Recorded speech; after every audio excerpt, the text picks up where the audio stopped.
सिंध सरकार कराची में ज़मीननि ते कब्ज़े ऐं चाइना कटिंग जी हक़ीक़त आवाम आॾो आणे छॾी।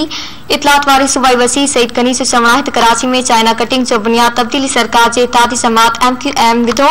नस्ला टावर ते अपोज़िशन वारा मुद्दा जो शिकार आहिनि। सिंध असेंबली जे इजलास में ॻाल्हाईंदे सूबाई वज़ीर सईद गनी चयो त चनेसर ॻोठ में ट्रीटमेंटेड प्लांट जी ज़मीन ते MQM कब्ज़ो कयो, मुखालिफ़त करण ते मथस हमलो कयो वियो। सूबाई वज़ीर चयो त कब्ज़े वारे हंध ते हाणे हज़ारे घर थी चुका आहिनि, पर उन बावजूद हू चवे थो त MQM जे करतूतनि जी सज़ा हज़ारे शहरनि खे न मिलणु घुर्जे। सईद गनी चयो त नस्ला टावर जे मामले ते मुखालिफ़ धुर वारा मुद्दा जो शिकार आहिनि, हू अदालती फ़ैसिले खे मञण जा पाबंद आहिनि। संदसि चवणु हो त हिन सूबे में हिकु नस्ला टावर नाहे, रुगो कराची शहर में हज़ारे अहिड़ा टावर आहिनि। बनी गाला जी रेगुलराइज़ेशन लाइ सुप्रीम कोर्ट में जाली लेटर्स ॾिनो वियो। सईद गनी चयो त बेरिया टाउन केस जी मिसाल बि साम्हूं आहे। बेरिया टाउन ते ॾंड विझी उनखे रेगुलराइज़ कयो वियो। PPMP शर्मिला फारूकी ऐवान में ॻाल्हाईंदे चयो त 1957 में chief commissioner Karachi Nasla tower जे प्लाट सां लॻंदड़ सर्विस रोड खे बि शामिल करे छॾियो, जेको सिंधी मुस्लिम हाउसिंग कोऑपरेटिव सोसाइटी जो प्लाट आहे। शर्मिला फारूकी चयो त 2006 में नेमतुल्ला खान जे ऑर्डर सां ॼाणायल प्लाट खे कमर्शियल एरिया में तब्दील कयो वियो। NOC सैफुद्दीन दीनी गैर कानूनी NOC जारी कंदड़ जमात इस्लामी जो नाज़िम हो।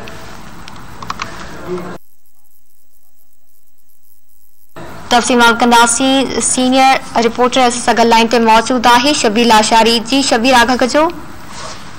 जी बिल्कुल, सिंध असेंबली के इजलास दौरान PPMP निदा खोड़ो पारा कराची का कश्मीर ताईं जेका हलंदड़ कब्जा खत्म करण वारी मुहिम है, उन दौरान गरीबन जा घर बचाइण बाबत कानून साज़ी करण लाइ ठारा पेश कयो वियो, जेको ठारा जेको अक्सरियत सां पास कयो वियो। ठारा ते ॻाल्हाईंदे सूबाई वज़ीर सईद गनी जो चवणु हो त नस्ला टावर खां वेंदे कराची शहर अंदर ॿिया केतिरा ई अहिड़ा जेके आहिनि हज़ारे अहिड़ियूं बिल्डिंगूं आहिनि जेके नस्ला टावर वांगुरु आहिनि, पर उनखे ड्राहण सां उन जेके मुतासिर आहिनि उन्हनि सां जेको आहे नाइंसाफ़ी थींदी। सईद गनी जो चवणु हो त माज़ी में MQM पारां संदसि तक में हिकु सरकारी प्लाट ते कब्ज़ो कयो वियो आहे। उते अॼु जेको आहे हज़ारे घर अॼु चुका आहिनि। सईद गनी जो चवणु त माज़ी में उन कब्ज़े जी मुखालफ़त कई ऐं जंहिंजे करे हुनजे मथां हमलो कयो वियो, पर अॼु हू हुनजो मौक़िफ़ तब्दील आहे। हुनजो चवणु आहे त अॼु उते जेके माण्हू आबाद थी चुका आहिनि ऐं हज़ारे घर अॼु चुका आहिनि, हाणे उन्हनि घरनि खे ड्राइण जी मुखालफ़त कंदो, छाकाणि त MQM जे ॾोह जी सज़ा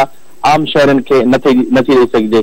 सईद गनी जो चवणु हो त सुप्रीम कोर्ट जा अहिड़ा केतिरा ई फ़ैसिला मौजूद आहिनि जंहिंमें बेरिया टाउन खां बि मुआवज़ो वठी उनखे रेगुलराइज़ कयो वियो। उन सां गॾोगॾु बनी गाला में वज़ीर आज़म इमरान ख़ान जो जेको घर हो उनखे बि रेगुलराइज़ कयो वियो। अहिड़ी रीति असां जेकॾहिं सिंध असेंबली मां ग़रीबनि जा अझा बचाइण लाइ का कानून साज़ी करणु चाहियूं था त उहो को बि ॾोह न आहे। सईद गनी जो चवणु हो त जेकॾहिं हुकुम अचे थो त हाणे हज़ारे घर हिकु पटी डाठा वञनि त हू वज़ारत छा, पर सिंध असेंबली जी मेंबरशिप तां बि इस्तीफ़ा ॾेई छॾींदो।